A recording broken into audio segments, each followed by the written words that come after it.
All right. Thank you, everybody, for coming to the session today. And today, I'll be talking about vector databases, and especially as they relate to a lot of GPT or GPT-like models, stuff like ChatGPT, Bard, Claude, excuse me, so on and so forth. So, first, a quick introduction to myself. My name is Frank, and I do a lot of machine learning here at Zilliz. You can find me there. There are my socials as well as my email down there. Happy to chat with any of you, connect with any of you if you have any further questions, comments, or concerns. But I want to talk a little bit about Zilliz, right? I want to talk, sort of give a quick overview of Zilliz as well, sort of at the beginning of this session. And we are the company behind Milvus. Milvus is the world's most popular open source vector database. Some of you are probably familiar with what vector databases are, but for those who aren't, no worries. I'll get into that a little bit later in this presentation. We're also headquartered in the San Francisco Bay Area. So if you're around, feel free to drop by and say hi. And yes, one of the big perks of San Francisco or of the Bay Area in general is the amazing weather here. And Zilliz Cloud, the product that we provide, is based off of Milvus. Now, it provides a very, very flexible and powerful way to store, index, and search, billion scale vectors, any type of embedding that you want. Again, we'll get to sort of what that means a little bit later on in the slides. We provide very, very fast querying, lightning fast querying on any data set size, as well as absolutely zero ops overhead, right? So it is a very, very cost efficient, high performance way to store and search your vectors. A quick sneak peek at some of the stuff I'll be talking about today. First, I'll talk about unstructured data and embeddings and exactly how they relate together. I think this will really tie into what a vector database is. Why do we need it? What some of the features of Zilliz Cloud are, and really how all of that plays into LLMs as well. I will go through, if I have time, and maybe I don't. I think it'll be okay. I'll go through a quick demo at the very, very end. But without further ado, let's just dive right in and get started. So first things first, talk a bit about unstructured data as well as embeddings and how they relate to each other. And I always like to sort of define some of these terms at the very beginning. And unstructured data really is any type of data that does not conform to a predefined data model. So you can imagine, a lot of traditional relational databases, they went with a lot of table-based data or a lot of structured data. As time moved on, you get data that is less and less structured, semi-structured data. Moving on today, there's a lot of unstructured data out in the world. And I think if you go to a report by IDC, there's something like 80% and climbing of data generated today is unstructured data. And that essentially, that there's a big paradigm shift here, right? That means that we also need a way to be able to flexibly and at high performance store, index, and search all of this unstructured data. And that's really where vectors, and sort of tying into vector databases as well, where they come into play. The idea is that we can take our knowledge base. In this case, an example would be a bunch of documents that I have, let's say internal documents or private documents that relate to, let's say, my company, my organization, whatever it is that I'm doing. I use a lot of, or not a lot, excuse me, I use a particular deep learning model that I select. It could be, if I'm using text data, it could be something like BERT, something based off of that. If I'm using image data, it could be, any type of the vast number of vision transformers or resonance that are out there right now. And I turn those into these vectors, right? And vectors, the key thing about vectors is that they represent your input data. Your input data is going to be what is essentially, your input data is essentially, some text, or it could be some images, and the vector is semantically representative of that data. Now, if you have within your knowledge base, if you have images or documents that are closer to each other, your vectors are going to be closer to each other in this very, very high dimensional space as well. If I compute the distance between the vectors, they're going to be very, very close. Distance is going to be very, very close to zero. That is the idea behind using these vectors to represent your data. They become a very, very powerful, semantically rich way to represent your knowledge base. And I have some examples of this here. I have, for example, in this instance, a digit data set. where where I've taken all these individual images, digit images. Not myself personally, but this particular diagram takes all these images, turns them into vectors, and searches for its nearest neighbors. So one of the most interesting things that you can see is in the fourth row there, the 8. In some cases, it could look like a 5, and I think that's very, very much reflected in the embeddings there. Same thing with the bottom row, right? Is that a 6 or is that a 0? We don't really know. Here, I sort of ripped these off of Eric Byrne's slides on, I think a couple years back in machine learning meetup, and these are, essentially a classifier that is trained on top of food. If you do sort of clustering there, if you establish nearest neighbors for all of the images on the left, what you see in the middle and the right, those are the results, right? And obviously, it applies to natural language as well. Now, this is using a very, very old model. I believe this is using word2vec. There's much, much more powerful ways to represent words today, especially the semantic meaning behind words in, relative to context. And you'll see that in this particular scenario, I have, for example, more scientific words are up top, data, more mathematical words are on the right, and names are at the bottom, right? So again, even with words, even with natural language, it's very easy to do a lot of this kind of stuff. And that really brings me to talk a little bit more about nearest neighbor search, right? And nearest neighbor search is really the key when it comes to unlocking a lot of the power behind vectors, a lot of the power behind these embeddings. And the idea, I touched upon this a little bit earlier, is that closer embeddings, if your embeddings are closer to each other, that means that your data is more similar. And using this particular property, we can power a lot of really, really amazing applications, recommender systems, things like molecular search, reverse image search, so on and so forth. But as we'll get to, it definitely powers. It definitely forms a key part of the LLM stack as well. And by proxy, that means that embeddings that are further away from each other are more dissimilar, right? They are less similar, semantically speaking. And really, that this particular aspect of embeddings, allowing us to do nearest neighbor search across them, is great. But if I had, let's say, a huge data set, over 1 million vectors, 10 million, maybe even 100 million or 1 billion, it's going to take me a really, really long time to do brute force search. Now, if you imagine I have, the example that I was mentioning earlier, a recommender system, I want that recommender system to be querying very, very quickly, and I want to be doing things very, very fast, right? And if I do 2 or 3 seconds or maybe even 10 seconds per query for larger data sets, that's not going to be very powerful. It's not going to be scalable in the long run, right? And that's really where that really ties into what we call proximate nearest neighbor search, right? The solution to the earlier problem of brute force search being very slow is that I can now build this data structure, that represents, that allows me to traverse my entire data set of vectors very, very quickly and find nearest neighbors to a query vector, right?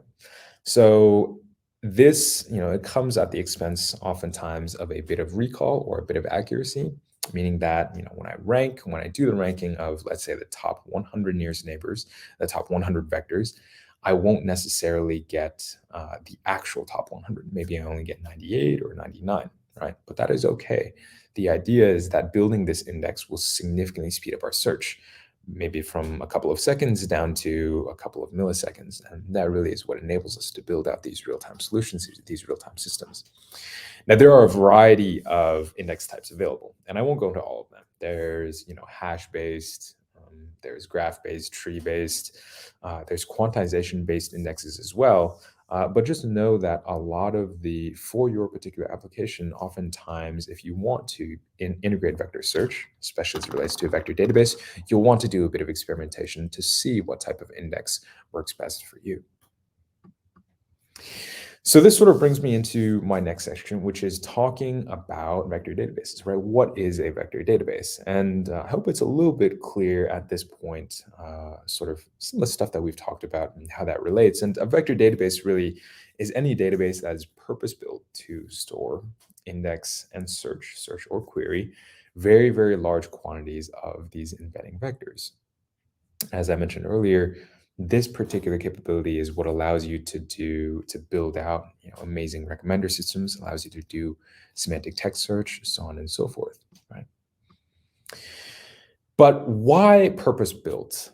That's actually a question that I get very, very often. Why do we want to create a database specifically for vector search, specifically for storing vectors, right? And there's a lot of folks say, hey, I have these vector search libraries. I've built this vector search library on my own. I've implemented it on my computer and it works great, right? It gives me very, very high performance vector search through an approximate neighbor search index.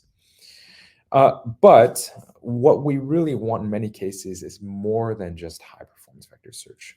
You want maybe a lot of traditional database features such as replication, failover, caching. You want that horizontal and vertical scalability as well. Things like automatic indexing, backup, and recovery. And on top of that, you might want what we like to call scalar filtering, or metadata fields, the ability to store not just the vectors, but also some metadata associated with those vectors, maybe some string data, maybe some integers, and have those integers be correlated with those vectors and be able to search across both vector as well as these scalar or metadata fields as well. And that's really why having a purpose-built vector database is so important, is that it goes beyond just this high performance vector search and gives us the capability to really integrate a lot of traditional database features, as well as be able to do much, much more flexible and powerful storage, uh, as well as querying, right? That's really why purpose-built vector databases are so important. The downside to all of this, well, not downside, I suppose. One of the challenges, excuse me, associated with all this is that making or building a purpose-built database is very difficult. It's something that is very, very complex, right? And there's a lot of what I would say misconceptions out there, in that the idea behind just building a vector database is I can take a vector search library and just build a wrapper around of it, have a simple API, have a simple query. But that's absolutely not the case, right? Oftentimes you want to ask yourself, hey, how do I support a wide variety of different applications? And this ties in very closely with the previous slide, what I was talking about before, in that oftentimes you want to be able to have great flexibility in whatever it is that you're doing. I don't want to necessarily care about replication or failover in this instance as well. If I have an application that has high query load and maybe lower insertion or deletion, or vice versa, I want to be able to support both those applications. Maybe in some instances, I want full precision or recall. If all I've done is build a way to index the vectors in a vector search library, that's not something that I can do very, very easily. Maybe I want accelerator support as well. Maybe I want to support, let's say, NVIDIA GPUs, AMD GPUs, FPGAs, or I want to do billion scale storage. These are all some of the reasons why creating a purpose-built vector database is very complex, right? And the second bullet point here is a bit of a sort of, we'll see this reflected in in some future slides about LLMs as well. The idea that LLMs introducing a lot of that hallucination with LLMs is something that is fixable with a purpose-built vector database. This is a slide around actually the Milvus architecture. And again, Milvus is the open source vector database that we've created here at Zilliz. Milvus is a very, very complex distributed system. Now, I won't go into each of these boxes or each of these particular the individual layers separately, but what you should know is that this type of architecture is what allows us to be very, very flexible when we try to support a variety of different applications, right? It's what allows us to take vector search and make it scalable, make it billion scale, add scalar filtering, add metadata support onto it, be able to do, hybrid search be able to really give you as much processing power as you need with as little cost as possible. All right, so this is sort of the penultimate section. I want to talk a little about vector databases and especially how they relate to large language models. And we've definitely seen a lot of craziness recently around ChatGPT and around some of the other LLMs in this space as well, Claude, Bard, so on and so forth. But I think it sort of helps a little bit to talk about how GPTs. I touched upon this a little bit earlier as well. Talk about how GPTs operate, right? Why they work the way that they do, and how this introduces hallucination. So, GPTs and a lot of these autoregressive models, they predict what they are meant to do is simply predict future tokens, similar to a lot of current networks or any, a lot of the previous generation models as well. So, for example, if I prompt or if I give a GPT the sentence "Milvus is the world's most popular vector something," and I ask it to finish that sentence, it would, you know, it outputs essentially the output of that model is a distribution over potential probabilities of particular tokens. Now, in this case, for this particular example that you see right here, database would have a probability of 0.86 or 86%, right? And that just shows that this particular, that the model itself has learned vector database to be very, very associated with Milvus, right? That it learns that Milvus is the world's most popular vector database. It could also be something like vector search engine or vector embedding search, right? It could be things like that as well, but those have lower probability. And those are simply not, depending on how the GPT was trained, depending on how the autoregressive language model is trained, those are less likely to be output. Now, I think the obvious downside to all of this is, again, that it introduces hallucination. Hallucination being the idea that you have these plausible sounding but actually not quite correct responses, right?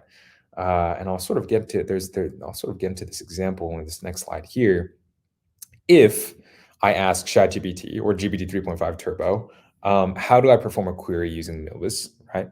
It will return some code that looks like this, which is great, right? It looks very plausible. The idea that I can import Milvus. I have these different index types. I create a connection to the Milvus host right here. I know it can be a little bit hard to see. I apologize. I create a connection to the Milvus host, and then I can create a collection. I can create a collection which are similar to tables and relational databases, and I can insert data, specify these metrics. Great, right? Awesome. Looks correct. Let me write this code, put it into production, yada, yada, yada. But it is not quite right. And the reason is because in Milvus 2.x and Milvus 2.0, 2.1, 2.2, there is no concept of a Milvus client, not yet, right? Instead, interfacing with a Milvus instance, a Milvus vector database, is done via a connection, not this Milvus client that you see here. So again, this is a very, very plausible sounding example. It's a very plausible sounding code snippet, but when you actually go and debug it, you might have a very, very difficult time figuring out exactly what is wrong with it. And that's one of the huge major downsides of stuff like, of things like ChatGPT, of a lot of these autoregressive models. So the solution to hallucination, the solution to make GPTs and to make a lot of these autoregressive models to make them more accurate is to simply inject domain knowledge into them, inject domain knowledge into these LLMs. And one of the key aspects of this, one of the key things that I'd like to make a note of here is that you can store this domain knowledge in a vector database. And that is actually the most optimal way to store this domain knowledge. Let's say if I'm let's say a financial company, right? And I have, billions of internal documents related to, quarterly filings, S1, so on and so forth. I can store all of these documents inside the vector database.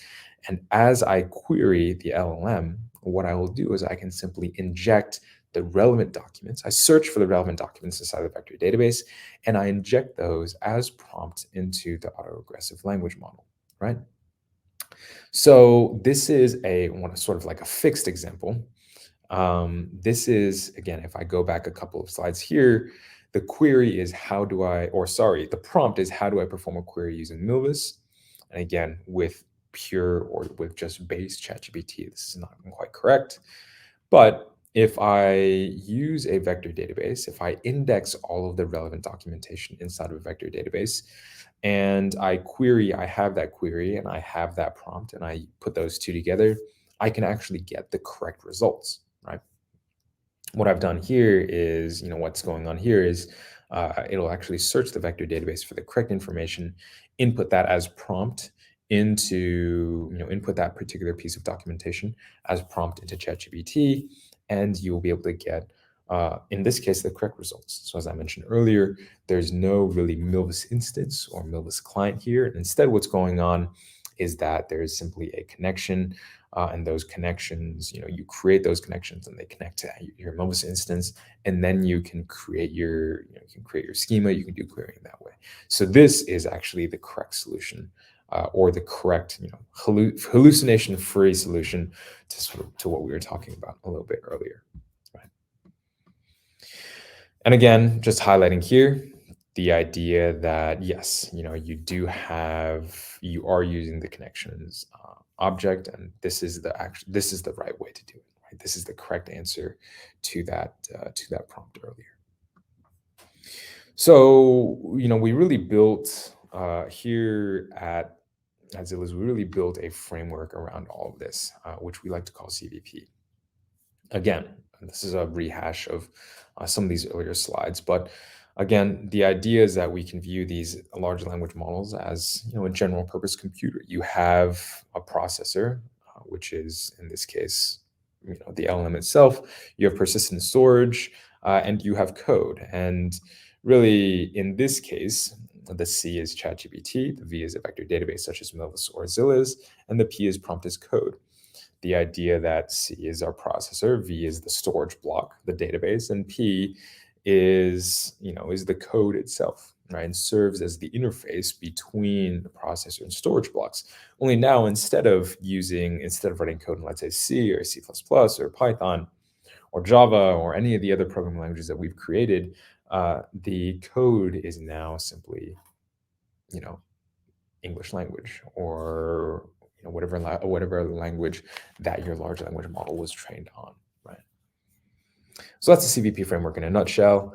How do we implement this in practice, right? And I believe I have an architecture slide sort of coming up here. I want to talk very, very quickly. This is a rehash of an earlier slide. Again, talking very, very quickly about the idea that we can take documents, use a deep learning model to turn them into vectors and store them inside of a vector database, such as Milvus, such as Zilliz, and retrieve the most relevant vectors, right? Each vector corresponding to a specific document. And this is a high-level architecture of an example CVP application that we've built. Now, this is called OSS Chat. OSS, the URL for this is osschat.io, all one word. And essentially, what we've done here is we've taken a variety of project information, so things on GitHub, documentation, these open source projects. You can see there on the right in step 1. And we have parsed them and stored them as document chunks into Zilliz. And then those actually, via this embedding pipeline, those are actually stored as embeddings. Now, if we look at step 3 here, when we ask a question, or when we prompt this particular application, it'll actually first look at Zilliz. It'll search through Zilliz Cloud for the most relevant information with respect to that particular prompt, right? And it'll do that by using what we were talking about earlier, by using approximate nearest neighbor search. It'll search for the most relevant information, and it'll actually feed that domain information, or in this diagram, you see it's called expert knowledge, to ChatGPT, and ChatGPT will then use that prompt. It will use that information to be able to more accurately answer your question, or to be able to more accurately complete the prompt that you give it, right? So again, high level, we have all of this documentation, we have all of this project information. We turn those into vectors, store them inside of Zilliz Cloud, a vector database, a managed vector database. And when the user asks a question, when the user prompts OSS chat, we will actually find the most relevant information inside of Zilliz Cloud and inject that as prompt into ChatGPT, right? So inject that, as this really domain information, and allow ChatGPT, instead of building from whatever data that it was trained on, to actually use the relevant data inside the prompt to be able to say, hey, this is really what the most accurate information is. So if you want a better overview there, I have provided a URL down there. It is just Zilliz. It is on our Zilliz website. Talks a little bit about the CVP framework, in addition to how we built out this particular application, right? All right, so I want to sort of switch gears a little bit and talk about, or dive into, a quick demo of OSS Chat.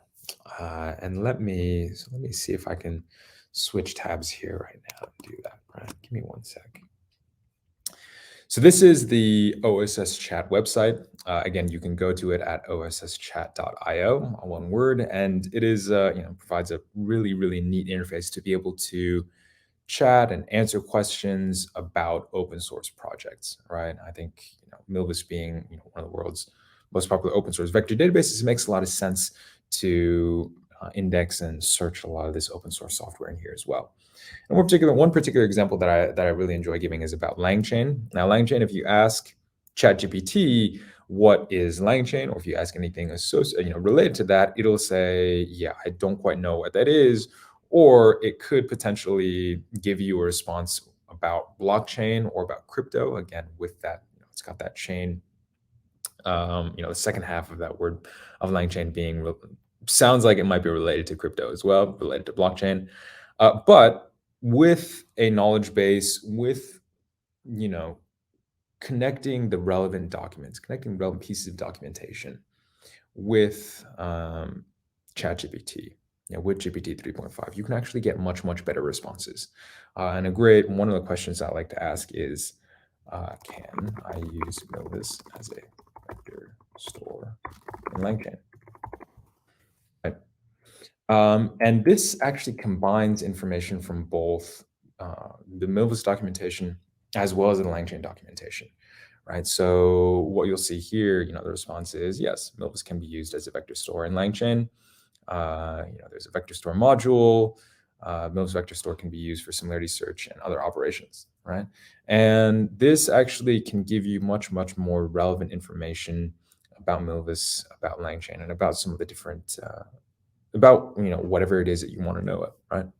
If I can switch to a relevant project now, what that'll allow me to do is, instead of searching across the entire database of open source projects, all the open source documentation, I can search through a very, very particular collection. In this case, if I switch to Milvus, and I ask, hey, how does time to live work in Milvus? How does TTL work in Milvus? It can give me the most relevant response, right? Now, if I asked ChatGPT the same question, the response that it gives, again, isn't quite right. So again, TTL is used, yes, to set the expiration date in a collection, and you can do so via this particular piece of code here, right? I can also ask, for example, how does Zilliz Cloud use Milvus? And again, relevant documentation about Zilliz Cloud and Milvus, it has been indexed into OSS Chat. This is not information that you would readily be able to find, again, inside of ChatGPT, or many other large language models as well, right? And in this case, again, it gives you the correct answer. It'll say that Milvus is a fully managed vector server. Zilliz is a fully managed vector database. It's built on top of Milvus, and it allows you, provides a RESTful API and a variety of these other great things as well. So by prompting the LLM with the right information, by prompting the LLM with information that is relevant to the topic at hand, you can get much better results. And you can minimize your hallucination, first of all. And on top of that, you can get results that are more relevant to what your organization needs, whether you're a small medium business or a nonprofit or even a large enterprise. Everybody has information that they want to be able to extract from these documents. And a great way to do that, a very human way to do that, is the CVP framework that we mentioned earlier. Now, there are many tools that you can use to build that CVP framework out. There are many ways that you can do it. OSS Chat is one of it's sort of a demonstration that we've built that shows you how you can use it, right? So, yeah, again, I encourage everybody to go to osschat.io. Go ahead and play around with it. It is we feel free to ask any questions related to open source projects, and it'll give you the relevant responses, right? I'm going to switch back to my slides here. So that was the quick demo that we just did there.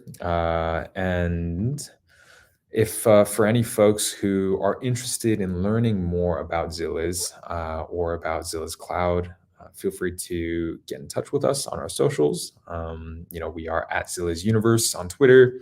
There's our LinkedIn as well, our LinkedIn and GitHub. And for folks who are in particular interested in Milvus, right? One of the great ways to ask questions about Milvus, to ask more questions about vector search, about the vector database that we've built, is actually on our Slack channel, and that is just simply milvusio.slack.com. You'll be able to sort of get in touch, and you'll be able to join the Slack and ask, and get whatever relevant information that you might need related to Milvus as well. And if you do sign up for Zilliz Cloud today, you get $100 in free credits with with a potential $300 add-on as well. And yeah, please get in touch with us if there's any other questions that you might have as well. We're always happy to answer those as well, right? So I'd like to open the floor up if there's any questions out there, if there's any folks who have anything that they'd like to ask about Zilliz Cloud, or if there's anything about vector search or about how vector search works with LLMs in general. I'm happy to take those right now.